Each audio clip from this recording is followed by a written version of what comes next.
Welcome back to UUM's School of Computing. On behalf of Dr. Alaa Jabbar Al-Maliki, welcome to Lecture 6. Today, we need to clear up a common misconception, the idea of perfect security. In computer science, it is mathematically impossible to eliminate all threats completely. Modern enterprise systems face constant, probing attacks from around the globe. Because we cannot build an impenetrable fortress, our goal shifts away from simply trying to write flawless code. Instead, organizations focus on systematically managing risks to an acceptable level. Imagine a secure server room door with a rusty, broken hinge. That weakness is a vulnerability.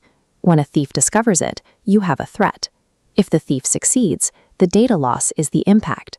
Therefore, risk equals threat times vulnerability times impact. Because this relationship is multiplicative, the math works in our favor. If you can reduce the active threat, patch the system vulnerability, or neutralize the impact to zero, the total risk drops to zero. That calculation drives every decision a security team makes. This diagram shows how technical controls, like firewalls, overlap with organizational policies and legal compliance. Where they meet in the center are your business goals. Protecting assets ensures business continuity and prevents severe financial loss. To protect those goals, organizations use a continuous, repeating life cycle. Step 1 is risk identification, cataloging all existing data and systems. Step 2 is analysis, where you determine the likelihood that a specific threat will actually exploit those assets. Next comes Step 3, risk evaluation, where teams prioritize the highest severity risks. That prioritization dictates Step 4, risk treatment. This is where you decide exactly what action to take against the identified threat. You have 4 distinct options for treatment. You can avoid the risk entirely by shutting down the vulnerable system. You can mitigate it using a shield like encryption to reduce the impact. You can transfer the financial burden using an umbrella, like cyber insurance, or you can simply accept it. Let's test this. Pause the video and think, how would you treat a legacy UUM lab server that cannot receive security updates, but only holds public, non-sensitive archives? Because the data is public, the impact of a breach is low. You might choose to accept the risk, or mitigate it by isolating the server from the main campus network. Either way, you proceed to Step 5, risk monitoring, because if that server eventually houses sensitive student data, your treatment strategy must immediately attack. Even with strong monitoring, attacks slip through. Incident handling is the active process of dealing with a live breach. This graphic lays out a timeline, from preparation and detection, through containment, eradication, recovery, and finally, lessons learned. Notice the middle phases. Rapid containment isolates the infected systems, and eradication removes the malware. Moving fast during these 2 steps directly shrinks the impact variable in our risk equation. But incident handling only puts out the fire. A disaster recovery plan, or DRP, rebuilds the house.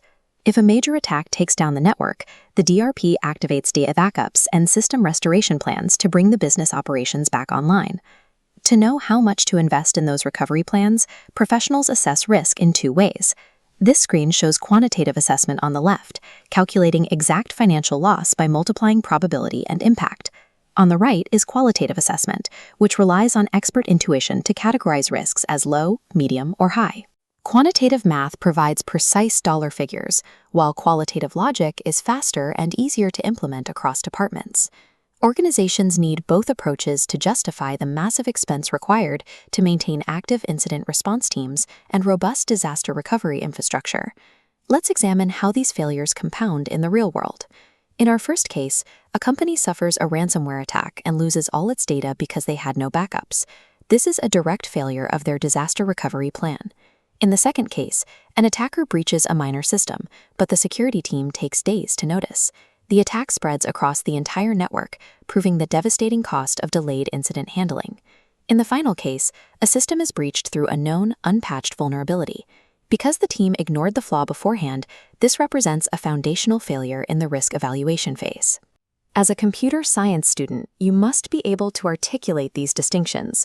Take a moment after this lecture to verify you can explain exactly when to mitigate a risk, when to accept it, and how disaster recovery fits into the overall business strategy. To summarize, cybersecurity is risk-driven. You cannot eliminate every threat, but through rigorous identification, calculated treatment, and comprehensive recovery planning, you can build systems resilient enough to survive them.